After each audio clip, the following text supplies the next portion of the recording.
these type of problems is what the CFA Institute focus on, that is the analytical type of problems. Okay, does this answer your question?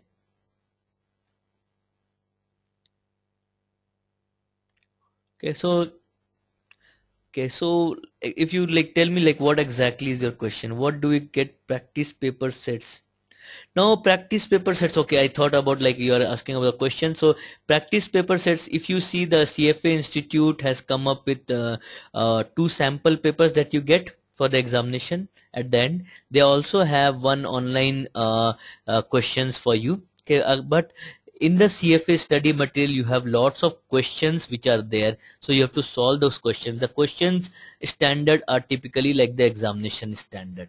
Okay, now we as an institute are understand that the students have to solve lots of problems, so what we provide lots of questions. Okay, yeah, so that's what I have asked. So since CFA Institute is not providing you with lots of sample papers, we provide lots of question. In fact, if you see that we are having problem solving sessions, we have homework assignments, we are providing homework assignments, more than 1500 problems we are giving. Okay, we are giving topic wise mock test to the institute, to the students who have enrolled. We are giving full length test along with detailed analysis and comparison.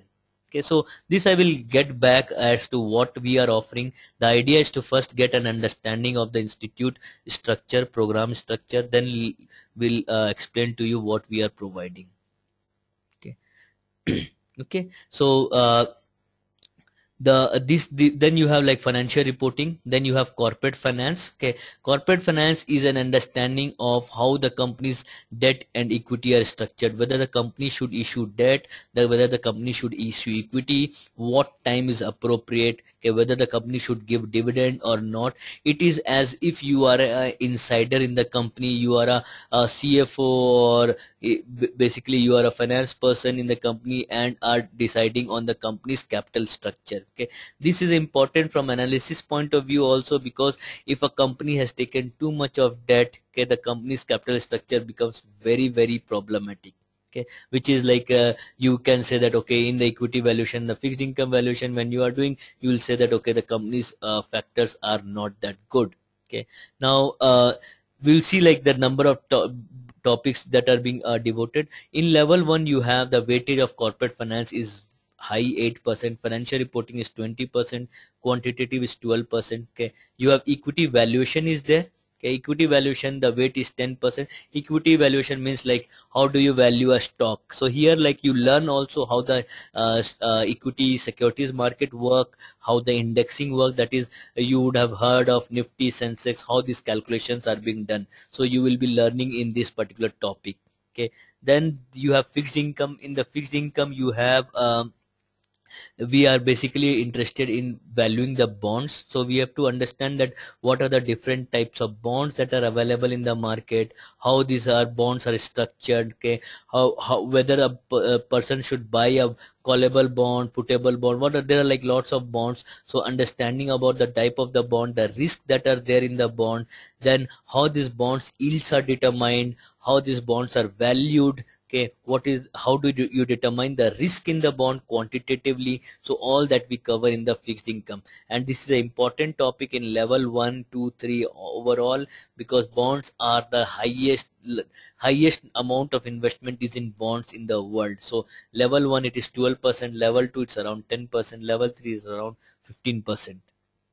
Okay, then you have derivatives. Okay, derivatives, as you know, like futures, options, swaps, these are the derivatives products. So in level 1 the derivatives weightage is very less, 5%, but it increases in the other 2 levels. So derivatives basically are used as a risk management tool. Okay, many people use this as a speculation also, because they provide lots of leverage. So we understand over here what are the risk in the derivatives, what are the different type of derivatives.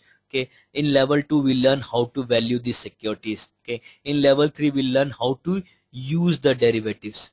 Okay, so these are the breakup across the levels. Okay, then what we have is we have another set of products known as alternative investment. Okay, equity, fixed income, derivatives. These are your traditional investment products. Okay, what has happened is like over the years, recent years, people have started investing in another forms of products collectively known as alternative investments. These are known as venture capital, private equity.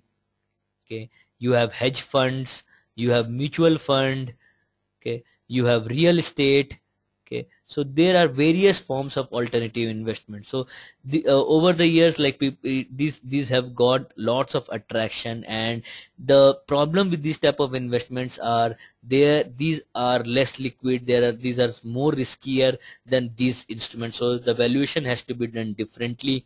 That is the focus in alternative investment. Okay, now the weightage is very less if you see in level 1, but it increases in other levels. Okay, portfolio management and performance presentation is the another topic. Like here you will understand about how to manage the portfolio. Okay, so how do you include all of these and get the determine the portfolio and how the portfolio returns are being shown. Level 1 very less, but as you know that it is very high over here. So we in level 1 we will basically focus on the underlying theoretical concept of the portfolio management. Okay, level 1 and level 2 both are, if you see, we are focusing on the underlying theories, and here we will be applying. Okay, any question that you have in the course structure? Okay, okay, okay. Let's see the level 1 course structure in slightly detail. Okay, level 1 course structure, as you have seen that the 10 topics we have seen, the weightages we have seen. Okay, now in CFA what you have is that level 1 topic is divided into 18 study sessions. Okay, so you have 18 study sessions. Each study session is divided into what is known as reading, and these readings are further divided into what is known as learning outcome statement. Okay, so what we have is we have sessions, readings, and learning outcome statement. So if you see ethical and professional standard, the weight is 15%, but there is only one study session devoted. In total CFA you have 18 study sessions, 67 readings, and 558 learning outcome statements. Now how what are these learning outcome statements? These learning outcome statements are what as a student, as a candidate, you should be required to know from this particular topic. Like a learning outcome statement will be like solve a time value problems.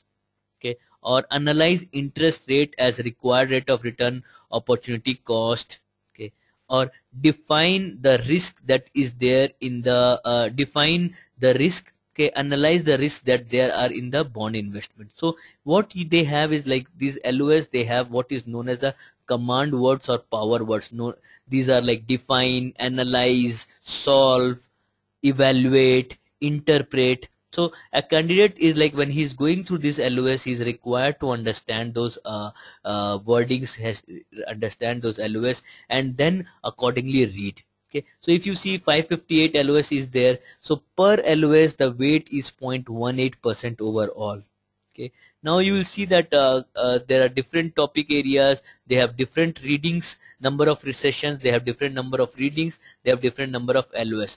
Okay, what you can see is like you can come up to a parameter, that is what is the weight of that topic per LOS. So if you see ethical and professional standard has the highest, that is there are only 13 learning outcome statement, but the total weightage is 15%. Okay, it's not that like LOS is very